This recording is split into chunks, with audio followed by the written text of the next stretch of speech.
Nimaga 10 asr oldin musulmonlar ilmli bo'lgan, zo'r bo'lgan, lekin svet bo'lmagan, gaz bo'lmagan, internet bo'lmagan.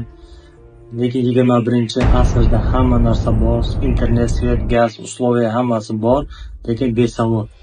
Nimaga sababini bilmoqchiman. Avval Ibn Sino, основоположник meditsina. Meditsinaning asoschisi 970-yil tug'ilib, 1037-yil vafot etgan. 57 yoshida vafot etgan. Lekin o'sha meditsinaning asoschisi Al-Xorazmiy, основоположник algebra и geografiya.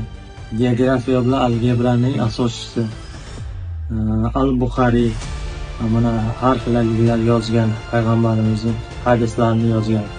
Nimaga hozir mana shunaqa odamlar tug'ilmayapti? Sharoitlar bor, kitob bor, kitoblar, hamma kitoblar, mana hamma kitoblar, meditsina kitobi ham boshqa, injineriya, hamma kitoblar bor. Internet ishlayapti, internet любой narsani o'qisangiz, topsangiz bo'ladi. Lekin odamlar hozir, yoshlar besavod. Vaqtida zo'r bo'lgan, 10 asr oldin zo'r bo'lgan, hozir besavod.